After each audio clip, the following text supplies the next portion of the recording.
rakkoon warra walloo rakkoo namni kadhatee geessu malee rakkoo namni kadhatamee geessu miti. Rakkoo namni kadhatee kan koo keessa naa buusaa waan walloo kana kan koo keessa naa buusaa jedhee geessu malee rakkoo namni warri walloo iyyatee namni itti birmatu miti. Gargaarsi walloo yeroo ammaa kana keessa amma yoo rabbi jedhe laayinii seenee namuu kallattiidhuma adda addaatiin dhaabbata tokko qofitti lansoo hin taane dhaabbanni hundinuu dhaabbanni bitaa mirgaa eenyinuu itti birmate namni eenyummaan isaa itti dhaga'amu lafeen itti dhaga'amu namoonni itti dhaga'amu geessee wanna kana ummata kana gargaaree ummata arjaa waggaa lamman sadan dabre dhukkubsattee illee madooftee illee deetti akkamamtu hin qabdu. Kanaaf hawaasni keenya kallattii danda'ame hundaan hanguma qabullee beeki qabaataa qofan ilaallatu dubbiin dhabaallee hanguma qabu waan as beezaa guyyaarraa itti fayyadamu sanarraa itti seetu silaa walloon gargaare hin dandamatti jedhee yaada. Amma nuti kallattii amma irra caala rakkoon itti jiru kallattii irra caala rakkoon hin jiru itti jiru amma orma isaaniitti kennanneerra irra rakkinni manatti hubate sana deebitu moo nyaataan hin dhaqqabu moo wal'aanaa waan gartee dhiigni keessaa dhangala'ee kana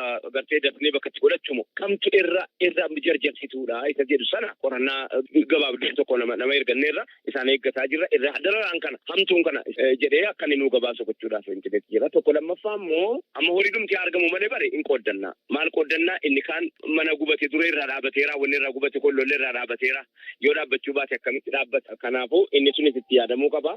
Kana gochuun immoo hin danda'ama. Rakkoo isaanii furuuf isa ta'u rakkoo jireenyaa isa ammaas isa ta'u bishaan ta'u midhaan ta'u inni qabanna yoo rabbi jedhe. Kan itti jiru kana argaa roorrifama kana hunda argaa ummata takka haram baafatin ummata jiraachuuf akka itti jiraachuu dhabe kana argaa namni waan isaan nyaattu hin jiraachise. Egaa ta'uu malti isaan tol beeka amma akkitti ta'uu danda'u jalqaba dhaabbata mootummaan to'atu ta'uu qaba akkas taanaan dhaabbata namni callume dhiyoo fi banatee lafuma abbaa nagaa hayyamaan malee gaafachuu hin danda'u silaa uumaa dhagaa galfachuu hin danda'u. Kanaaf bakki kun of eeggannoo jabduu isaa barbaaddi. Hawaasarraa warri nyaatu bu'aa caba hawaasa kana cabsuudhaan garaagarummaa hin qabu. Itti dhukaasee hawaasa kana rukutuudhaan garaagarummaa hin qabu. Namni mallaqa hawaasa kana miidhamaa ijoollee waggaa 7 garaan tarsa'ee kun adaamaa ciiftu kana.